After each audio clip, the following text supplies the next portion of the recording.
Hello and welcome to Nationwide on the network service of the Nigerian Television Authority. I'm Ayodiji Makinde. Please remember that you can follow this news broadcast live on our website, nta.ng/live, and all our social media platforms displayed on the screen. We begin Nationwide by joining Adeola in our Lagos Network Center for an update on the collapse of a building at Oba Oniru Road. Adeola, what a disturbing story most Nigerians woke up to this morning. Indeed, Ayo, very disturbing and a sad Sunday for those involved. 2 dead bodies have so far been recovered from a 7-story building still under construction at Obaidowo New Street, Victoria Island, Lagos, which caved in early hours of Sunday morning.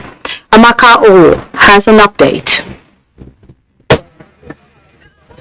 According to eyewitnesses, the building showed warning signs in the early hours of Sunday morning, which prompted some construction workers numbering about 9 residing in the building to escape before it eventually collapsed at about 2 a.m. We had some noise that breaking blocks are coming down. Then those the bricklayers that are living inside there, most of them, they have been shouting to their friends that something is about to happen, something is about to happen. Then as we had the shouting, in 2 minutes, then the building collapsed. When I come out with my family, I can't even find my children because everywhere was covered. What we found there is the building has collapsed completely. The emergency respondents are grappling with limited time to rescue more persons trapped, as they are also intensifying operations to evacuate rebels to ground zero. Heavy-duty tools and equipment have been deployed to the scene to hasten the process. The hammer excavator was used at the outer conduit. The other shovel excavator was used at the middle and at the inner conduit. And you can see that we continue to move from the top to ground zero steadily. 45 to 1 hour, we recovered 2 dead bodies, and since then till now, we have not been able to recover any more. The 2 dead bodies were recovered on the 3rd floor, and all the trapped people who are said to be trapped on the 3rd floor. We have exited the 3rd floor now, close to 1st floor, but we are still working towards scenario. Residents of the area say construction of the affected structure began last year and is still ongoing before the unfortunate incident. It's ready right here, and all the government agencies responsible for rescue operations are on ground as they have deployed all the necessary facilities to ensure swift response and evacuation of the rubble of the building that caved in the early hours of Sunday. From Victoria Island in Lagos, Amaka O, NTA News. And we expect to get an update from that side as rescue operations are still ongoing. Moving on now, wrong interpretations of injunctions in Islam as regards the role of religion in governance has remained the bane of extremism in political spheres in some parts of the country. Speaker, Lagos House of Assembly, Right Honorable Mudashiru Obasa, made this remark at this year's Hijra lecture organized by the Lagos State House of Assembly. Musa Toliat reports. The gathering of these Islamic scholars underscores the importance attached to sharing Islamic knowledge to set the record straight on injunctions relevant to ensuring good governance in any given society. The focus of the event is the role of religious bodies in a democratic state. Speaker, Lagos House of Assembly, Mudashiru Obasa emphasized the need for religious leaders to give guidance to political office holders rather than mixing politics with religion. Religion has to do with the belief. Each individual has right to participate in any faith office or church, and that should not be to create effort and that's what we have done today. After we have passed administration electoral period, we look at the video particularly from Islamic faith to come and tell us what and what should be kind of guidance for everybody. It was an event that provided a platform for Islamic scholars to call for religious tolerance and urge electorates to look out for competence among the political gladiators rather than focusing on religious affiliation of candidates. True religious teachings must be founded on truth. There is no justification for falsification of message, for manipulation of people's mind, just because we have a selfish end that we are seeking to attain. Adala, justice, equality must also take belief in the messages that come from the pulpit. Hijra is the commencement of a new Islamic year, and the event is the 14th edition of the Hijra lecture in series organized by the Lagos State House of Assembly. In Lagos, Musa Toliad, NTA News. And those are the reports from Lagos. Aya, if you're there, it's time for you to take over. Thanks, Adiola, in our Lagos Network Center. The President of the Senate, Ahmad Lawan, has commended Yobe State government for placing the 31-year-old state on the trajectory of sustainable socio-economic growth with the inauguration of Gashua ultra-modern markets to boost commercial activities and the internal revenue base of the state. Yunusa Suleiman reports. Named after the President of the Senate, Ahmad Ibrahim Lawan, the multi-billion naira Gashua ultra-modern market is one out of the 4 modern markets initiated and constructed by Yobe State government. With hundreds of shops of different sizes, the market is equipped with modern facilities to provide conducive environment for businesses to thrive and was registered as a limited liability company to guarantee effective revenue collection and remittance to the government. As part of our appreciation of what you have done here for us, I want to announce here that the Sale Foundation is going to make 200 million naira available to 400 traders and small businesses in this zone. The market is expected to stimulate increased economic activities that will enhance job opportunities and income generation for our people and promote internal generated revenue.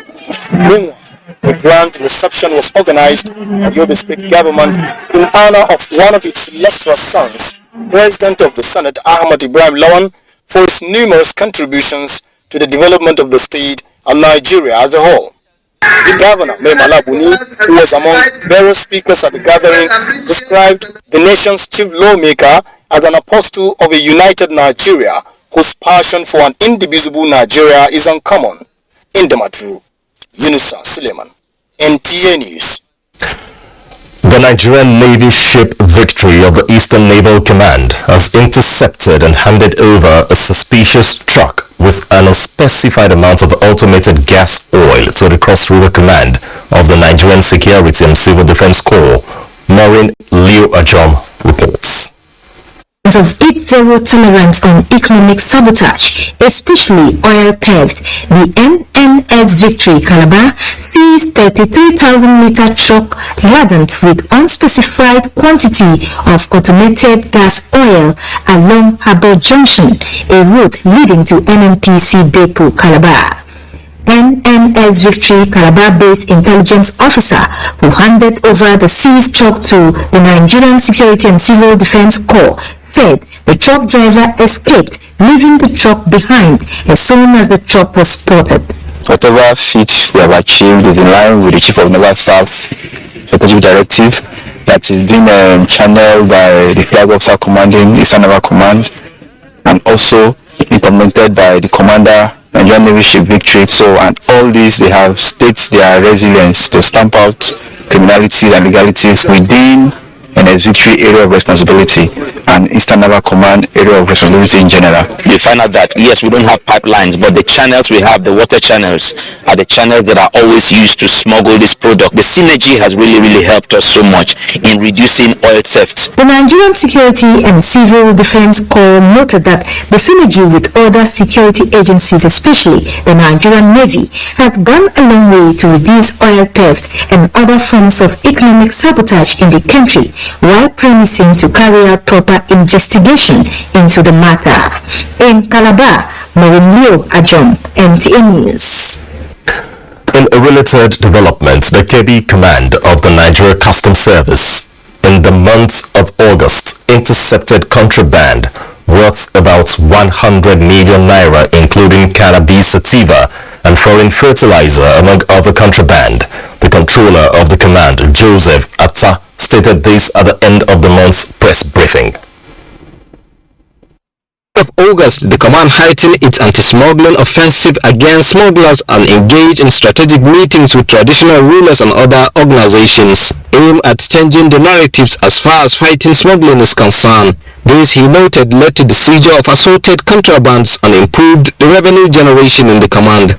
He said 389 wraps of cannabis, 20,600 liters of premium motor spirit, 75 bags of fertilizer concealed in an animal feed sacks, 22 bags of foreign parboiled rice, vegetable oil, sugar and others were intercepted. He appealed to the parents of youths who fraternize with smugglers and frustrate men of the command in carrying out their legitimate duty to desist from the act, as it is prehensible and punishable under the laws of the country. I hope that people listen to these respected elders and go ahead with this emerging public trend of supporting smugglers and reintegrating produce. Receiving the seized cannabis sativa, the commandant of National Drugs Law Enforcement Agency, Kebbi State, commended the effort and called for improved synergy among sister agencies. Can appreciate the area controller and his management team for the synergy and cooperation that has been existing among security agencies in Kebbi State, and particularly for their efforts in the fight against drug abuse. In Birnin Kebbi, Usman Abdullah Shehu, NTA News. Time now to join Abubakar in our Maiduguri Network Center for the continuation of Nationwide. Good evening, Abubakar. It's over to you.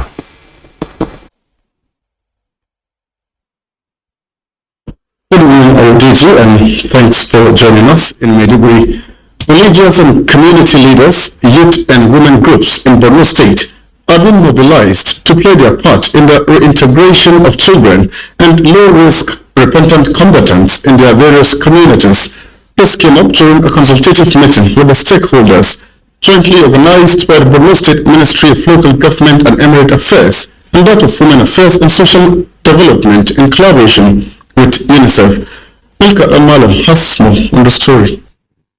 United Nations Children's Fund, UNICEF, funded by European Union, have continued to support Borno State government in the implementation of numerous activities across the state. The program attracted community and religious leaders, youth and women groups in various communities of Bama, Kondiga, Mafa, Dikwa, Jere, Goza and MNC local government areas of Borno State. Chief of Maiduguri Field Office, Paul Tenguyen, noted that the support and influence of religious leaders is necessary, hence the need for the program to orient the participants on reconciliation and reintegration, as well as assure the organization's continued support to Borno State government. It is very important that we are working with the religious leaders to make sure that they embrace these children formerly associated with armed groups to come back into the community and to be accepted by the community. Reintegration specialist UNICEF Edwin Dobor, project assistant IOM Mohammed Nasser and community security analyst Usman during their presentations urged participants to raise awareness in the community, places of worship and youth centers, and sensitize the community on acceptance and mitigation of stigmatization of ex-combatants, and assured that the organization will continue to render support to UNICEF to achieve its set objectives. Issues raised by the participants during discussion session were major challenges associated with reintegration, but they promised to put in their best towards achieving the desired goal. Communication specialist UNICEF Panchanan Achari thanked the Borno State Ministries of Local Government and Emirate Affairs and that of Women Affairs and Social Development, as well as the participants for their continuous collaboration. In Maiduguri, Milka Lamalam, NTA News. As River Gadabul in Maiduguri rages again, fear grips many over prediction of impending devastation of the water. Pauline Kujevana has a current situation. River Gadabul in Maiduguri, Borno State capital, has been creating since its outflows this rainy season, as quite a number of houses were submerged with loss of lives. The river, which flows to the brim, historically comes unaware, destroying properties and houses, with families in the affected areas already displaced or taking refuge with loved ones. We are urging government to come to our aid, and one of our sons died. The dead body is nowhere to be found. According to a diver, while on the process of rescue mission of a young man who was drowned by the river, came across 9 unknown dead bodies. As every passing day, the river rages havoc on lives of the residents through capsizing of canoe or those who gone to do other activities by the banks, and call for government intervention to safeguard lives and property. I'm a resident of this area, a diver, who are coming seeking for corpses of their relatives. Meanwhile, NSCDC has deployed its personnel on the river banks to regulate the canoe navigation business and other activities to address the water challenges having consumed more than 50 people. There is supposed to be enforcement of the regulations to prevent all this mess. Otherwise, year in, year out, we're going to witness this. Water, they say, has no enemy, but can find its way anytime. Hence, the need to avoid harmful and illegal practices for free flow of it. In Maiduguri, Pauline Kujevana, NTA News. Thanks indeed, Pauline. If you're just joining us, you're entering nationwide on Africa's window to the world, Nigerian Television Authority. Let us at this point take a break, but Ayodeji in Abuja will be back with another set of stories for us shortly. Harmony of biodiversity before building climate crisis and crime phases. Dicey situation indeed. Yet we carry on like a bull in a china shop. On environment matters, we take the bull by the horns, comb the nooks and cranny of Nigeria. Asking tough questions. Examining challenges and opportunities. Giving human face to the science, facts, facts and global agreements. It's a call for action. Don't miss it. Join award-winning environmental journalist Jennifer Igwe and other NTA Eco reporters for Environment Matters.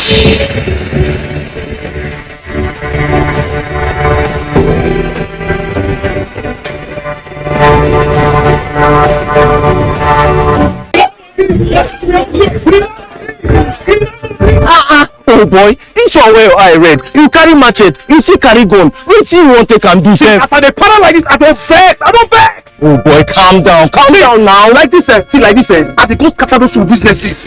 You know, say they get set up our people businesses, You don't see them. Say, I dey go there, they go show them better craze. They never see anything.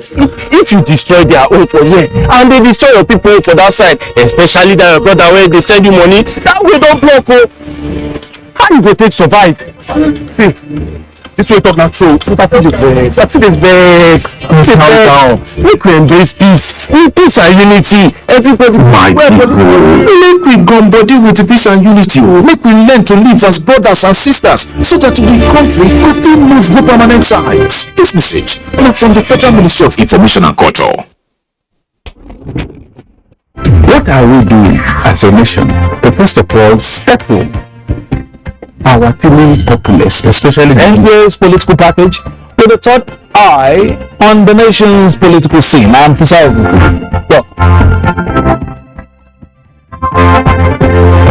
You have to be very careful giving space to people who are obviously sponsored to further the agenda of some other groups. A lot of questions. Close those sessions. Some of these issues, some of the problems will be dealing over. In fact, between June 1st and July 17, 19.something billion has left the coffers of the NDC. I can say my constituency, they need everything because we don't have anything.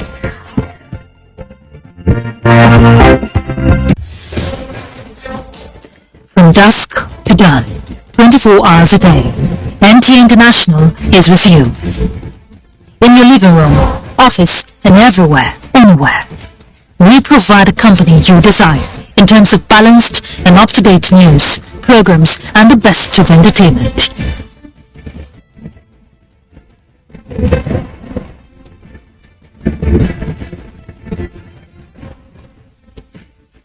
Tune in to DSTV channel 251, Go TV channel 91, Freeview channel 264, or live streaming via www.visiontv.co.uk.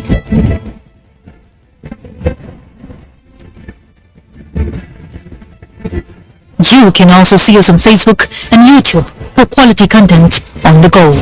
NTA International, Africa's window to the world.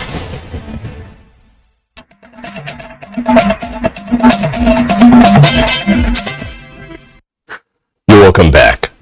The coalition of civil society groups has initiated a national debate platform for students of tertiary institutions to chart a new course ahead of 2023.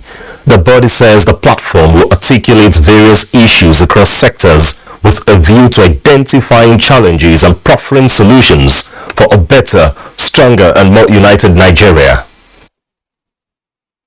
The essence of this debate is to project the prayer of women Nigerians to the public, logically and intellectually engage in issue-based documents and project templates that will solve the uprising leadership, security, and economic issues threatening the success, unity, progress, and corporate coexistence of Nigeria. The group also affirms that the debate will promote burning issues critical to the survival of the country, with intellectual property of participants key to redefining the pathways. 2023 Northern or Southern Presidency, panacea to national peace, unity and progress of Nigeria. The second topic, Nigerian 62nd Independence Anniversary, dissecting the leadership performance of democratic dispensation since 1999. The platform also intends to address new ways of inculcating national values in youth and students across the country. Nigeria has been able to create a strong pathway to integrate traditional, complementary and integrated medicine into its national health system. Key players in this critical component of healthcare are galvanizing advocacy for the passage of the Traditional Medicine Council Bill that is before the National Assembly in recognition of its importance to achieving universal health coverage. Olusheye Adiagbo reports. Traditional medicine has a long history globally and in Africa. The World Health Organization's report confirms that 80% of the continent's population relies on this practice of medicine for basic health needs.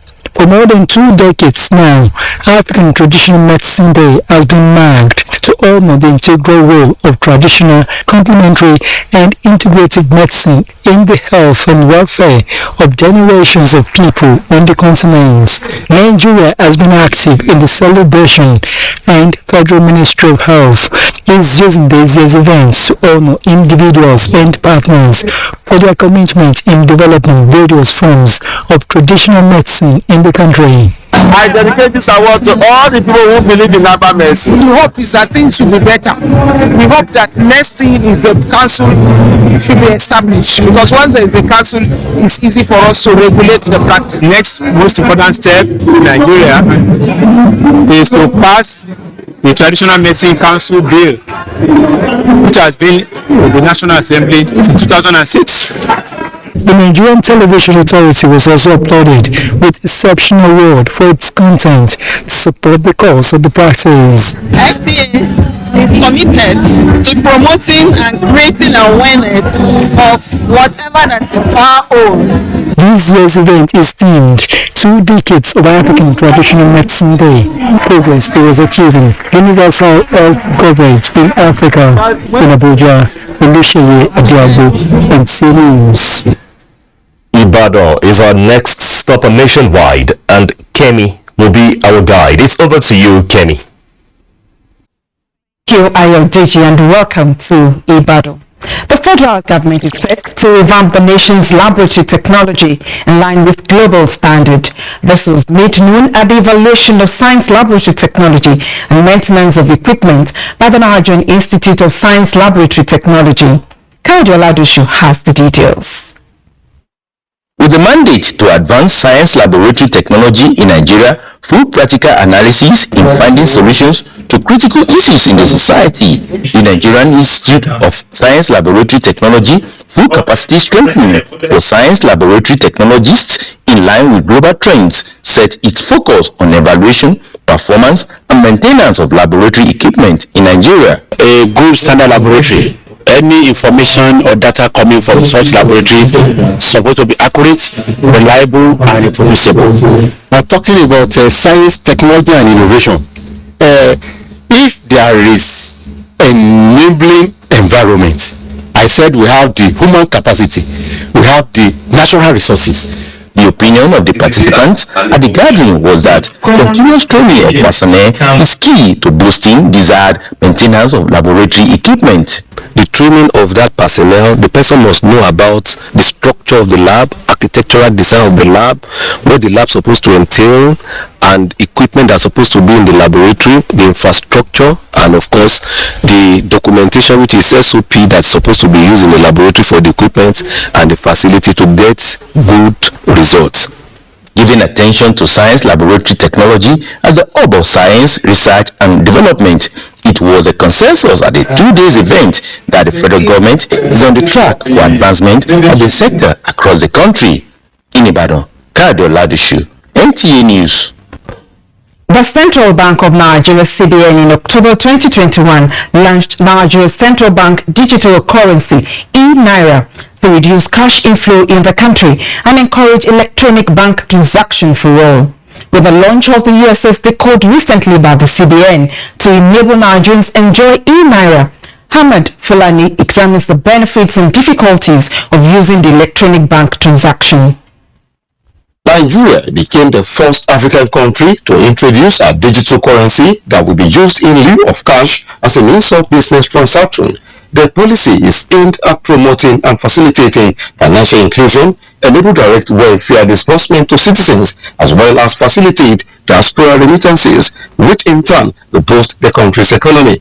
Although described by financial experts as a lofty economic plan to reduce risk attached to carry currency in cash, inadequate sensitization and poor network system encountered are major hindrances militating against e-Naira. The CBN will be able to regulate our level of Naira with the dollar. Any money that moves through the payment system, electronic payment system, online payment system, it's easy for the regulator to track. Tunde Majason, who knows about e-Naira, is not convinced Nigeria is ready for the policy yet and wants the country to fully upgrade to 5G network for e-Naira to be successful. I have data. I want to even transfer money now. I cannot do. They should work on our level of technology. While e-Naira has numerous benefits for the country and its citizens, it will not be within the reach of Nigerians living in rural areas who are not conversant with technology. Meanwhile, the Central Bank of Nigeria has unveiled the USSD code for the country's digital currency, e-Naira, which is *997#. The code, according to the Apex Bank, will help deepen financial inclusion as all transactions can be accessed through the channel. Ahmed Fulani, NTA News.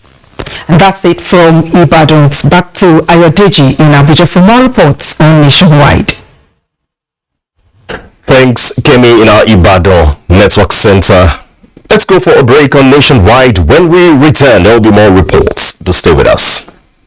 Lessons are here again. Let us shun violence. Let us play the game according to the rules. Do not be a thug. Say no to violence. Let's rise and defeat violence, crime, and sabotage against the peace of our nation. Nigeria is the only country we have. We must do everything to keep it united. We must avoid any act that promotes hate and disintegration. Say no to separatist movement, terrorism, fake news, hate speech, religious bigotry, and any act that tends to divide us as a nation. Watch out for strange gatherings and suspicious movements. Restrict access to sensitive documents and data, the disclosure of which may damage national security. Educate your staff and family, particularly on measures to safeguard information and report security breaches. Apply relevant legal security guidelines to protect yourself and your neighbors. Due to misinformation and wrong choices, some idle persons resort to vices in their greed to get rich quick. They resort to kidnapping, killings for rituals, and other heinous crimes. Avoid wrong use of the social media. Before you broadcast that false message, think twice. Ask whether it will promote peace or violence. For safety at home, still be security conscious. Educate your household on safety tips. Report all suspicious movements and persons to the security agencies nearest to you. Be a good citizen. Be patriotic. To pass security information, please call 0813-222-2105, 0915-339-1309, 0908-837-3514, or send a mail to dsspr@dss.gov.ng. This message is from the Department of State Services, DSS. I'm fascinated with the discourse on national monuments and assets and how much is being done to preserve and celebrate the language issue. We have turned English to become like a pride value in our own cultural values. It's not a COVID-19. Inauguration 1897 was a deliberate many of these people coming to the urban areas now. These applications, there are terms and conditions. Of course, it is the union of two people, a man and a woman coming together. My name is Anambra, and I'm Elizabeth Omori.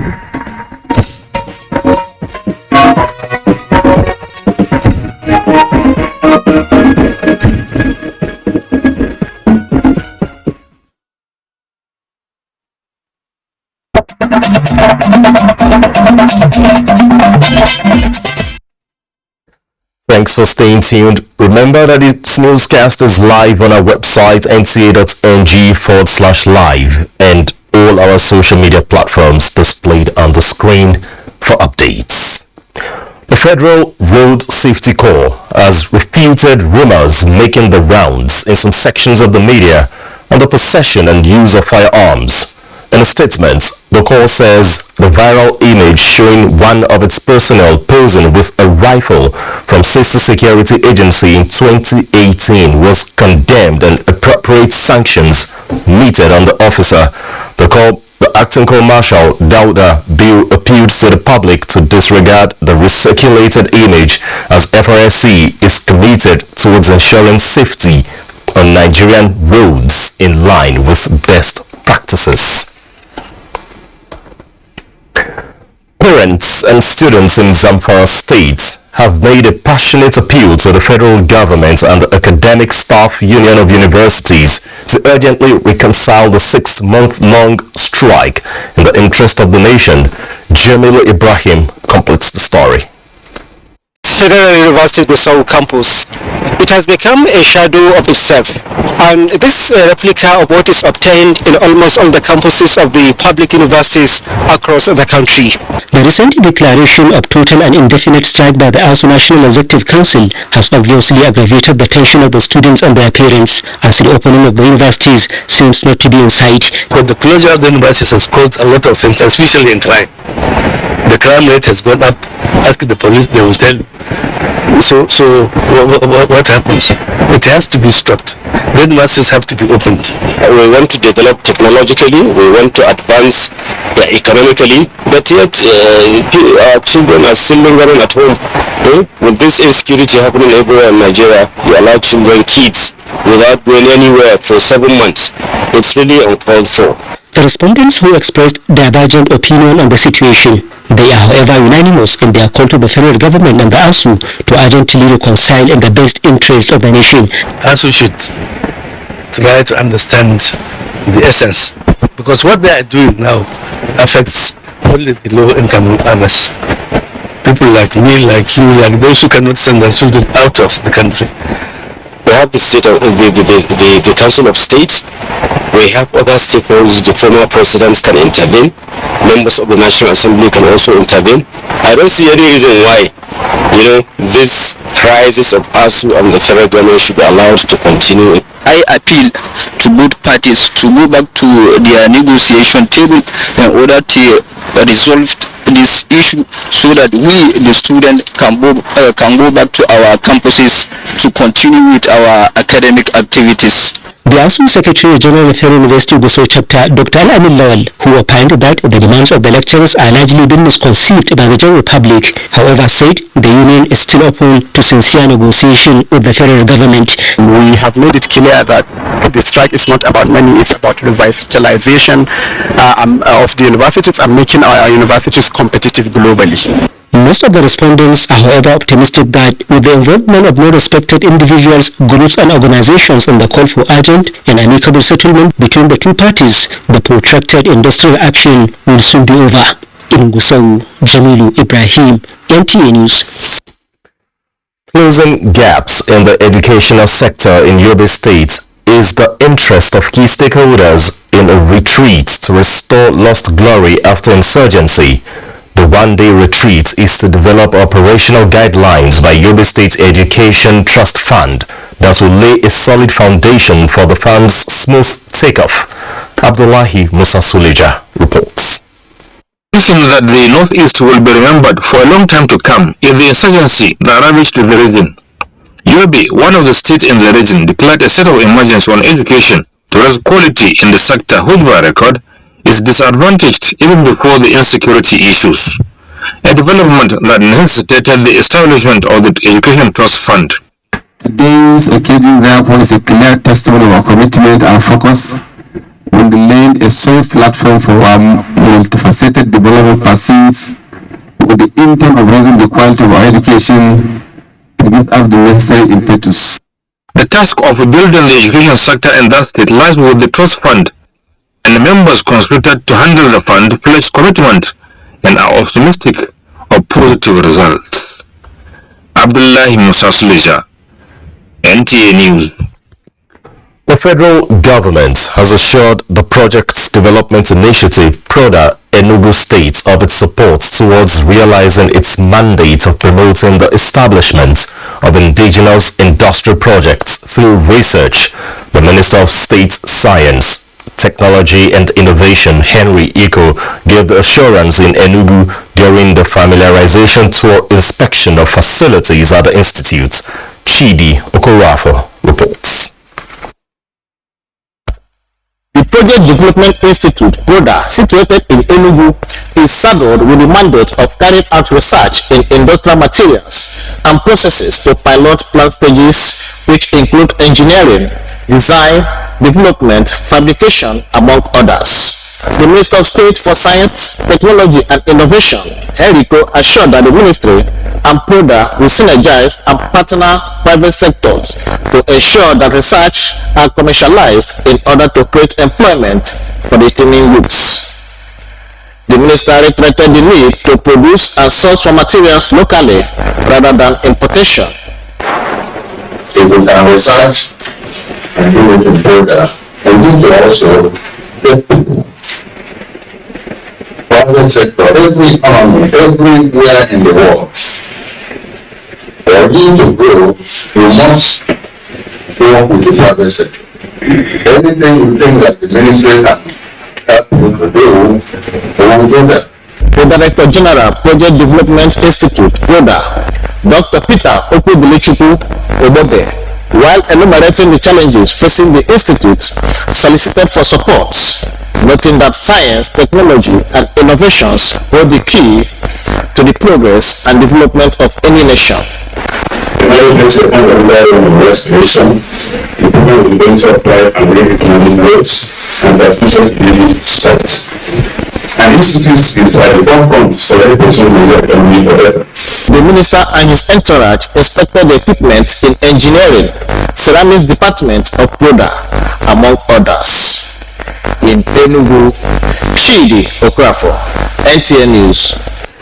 In the meantime, Ebonyi State Governor has flagged off a 2.6 billion naira empowerment program to further drive President Buhari's policies on employment and creating an enabling environment for businesses in the state to thrive.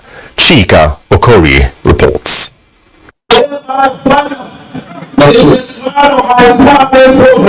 The 2.6 billion naira being disbursed to people for their small-scale businesses was jointly raised by the federal and state government as part of the offshoot of the NSAS palliative.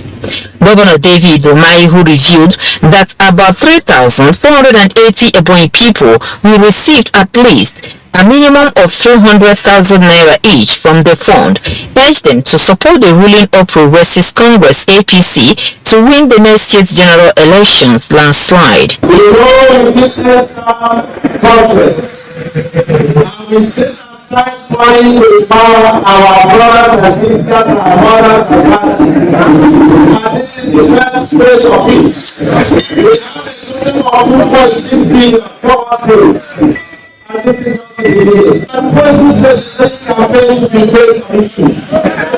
The state deputy governor, who is also chairman of the empowerment program, Dr. Kelechi Igwe, urged the beneficiaries to utilize the fund wisely.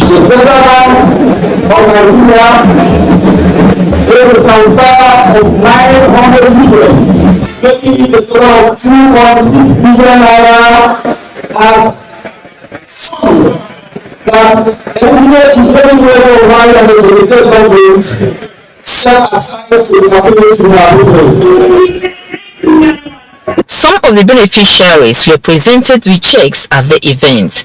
In Abakaliki, Chika Ukore, NTA News. The wife of Ondo State Governor Betsy Anyawu Akeredolu says a 2-week intensive training for girls from 18 local government areas of the state is to expose them to ICT and other scientific knowledge, which is the building block for a better Nigeria. Abiola Ario reports.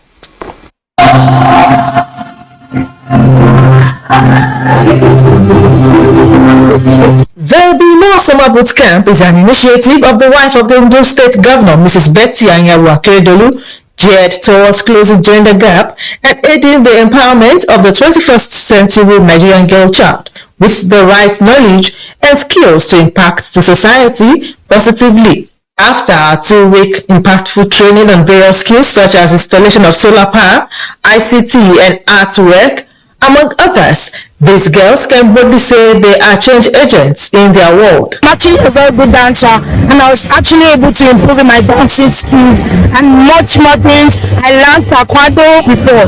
I can't stand before the camera, but you know, I've taught me how to be good. Even when I see the camera, I can get on my feet. Convener and wife of Ondo State Governor, Mrs. Betsy Anyawu Akeredolu, expressed confidence in the ability of the Bimo girls to change their world with the life-enhancing skills they have acquired.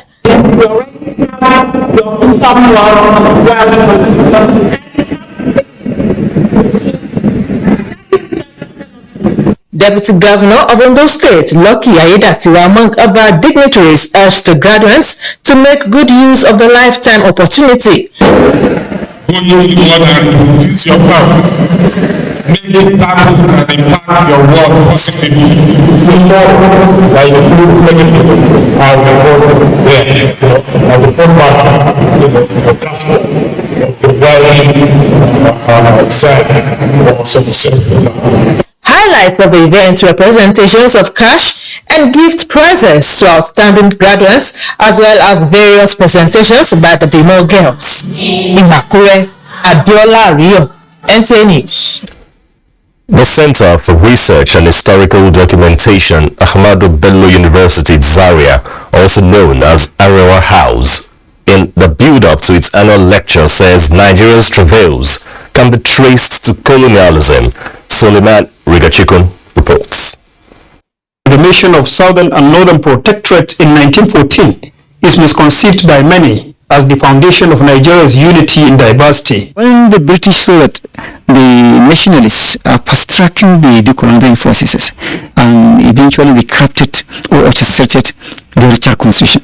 And the Richard Constitution actually is one of the major factors that actually saw the seeds of regional politics into the body politic of Nigeria.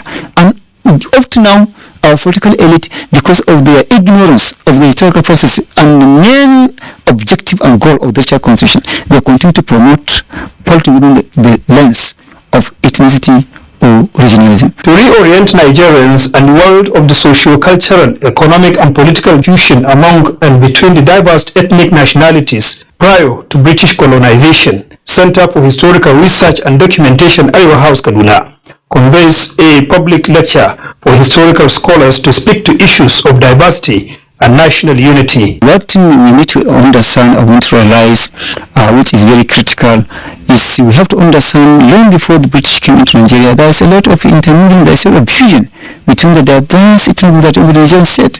There was trade contact, there was a lot of social contact, cultural contact. The public lecture on contemporary Nigerian politics and the ghost of the politics of the independence struggle will also conscientize Nigerians on the neglected positive historical antecedents of social theatrics within the Nigerian area and the need to revert to old values of mutual trust and respect for one another. Suleiman Rigachikun, NTA News. The federal government says it remains committed to promoting and protecting the human rights of all Nigerians at home and abroad.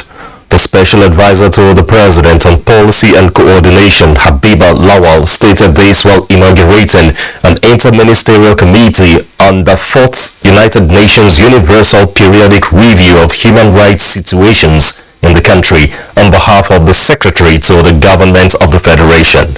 Mitsairi Ipmen has the details. The United Nations Universal Periodic Review affords all 193 member states to declare what actions they have taken to improve the human rights situations in their countries.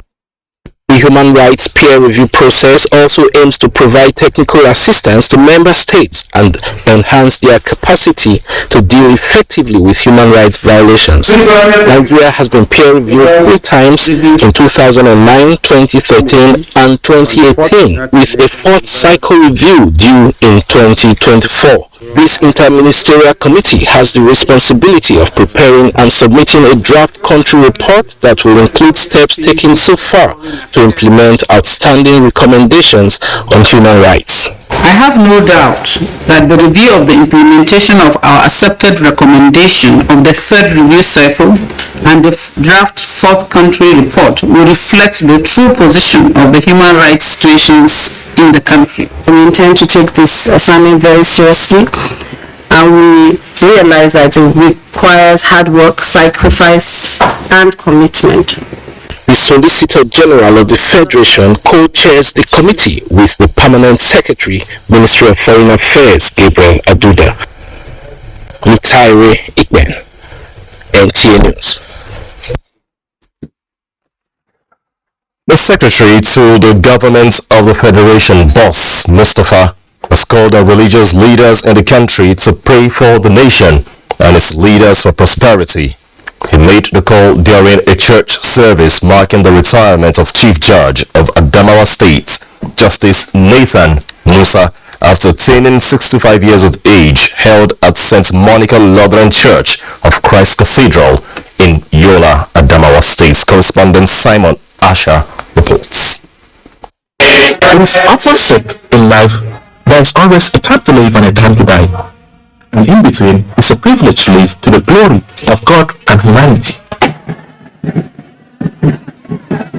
The liturgical retirement church service in honor of Justice Nathan Musa at the St. Monica Lutheran Church of Christ Cathedral in Yola is a testament to this effect, as friends, family members, among other dignitaries within and outside Adamawa State, to include the Secretary to the Government of the Federation, Boss Mustafa, converge in praise and thanksgiving to God Almighty for his guidance and protection on the retiring Chief Judge of Adamawa State.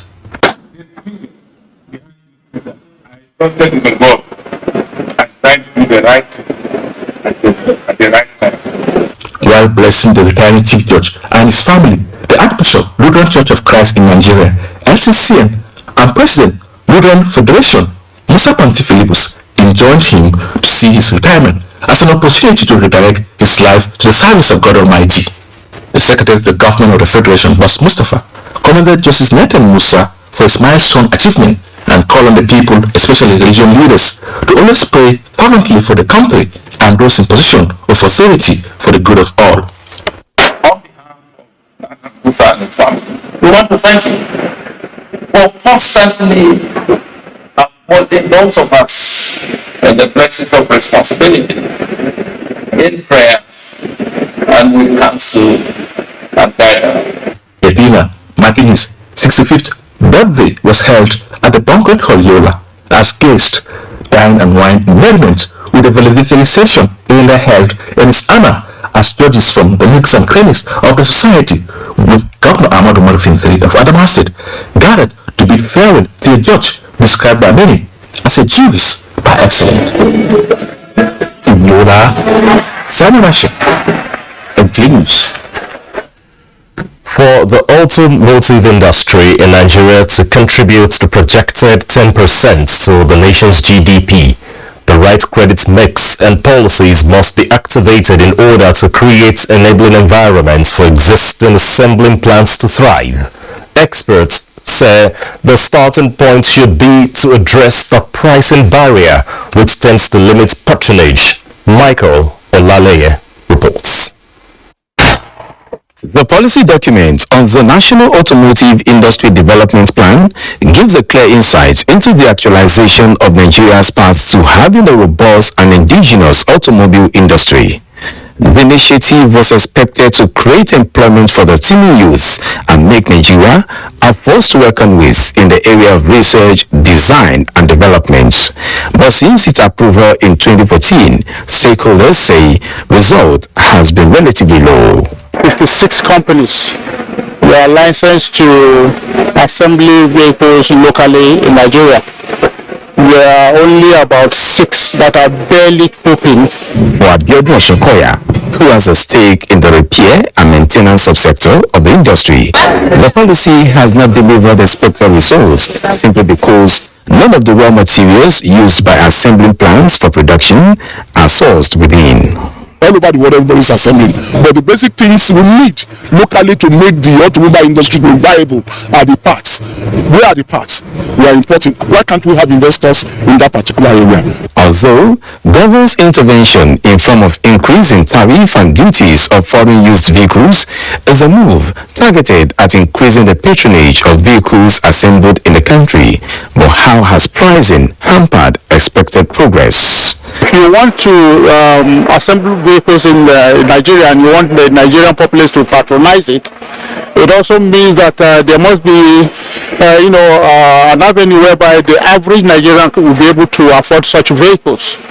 So there should be the issue of also financing. While automotive service technicians like Abiodun Oshokoya are suggesting strengthening capacity in the production of vehicle components like tires and fuel pumps, research institutions are entrenching policies that will promote 100% local content in vehicle production, just like what entails at the University of Lagos, where an electric car and solar-powered vehicle charging station was unveiled. These are the lifeblood of everything we're trying to achieve. It is, after all, a proven fact among advanced nations that the key to successful industrialization is strategic human capital and capacity development in state-of-the-art technology. The potential in the automotive industry is huge, but as a starting point, stakeholders say policy should be translated into action. In Lagos, Michael Olaleye, NTA News. Next is Sports Update.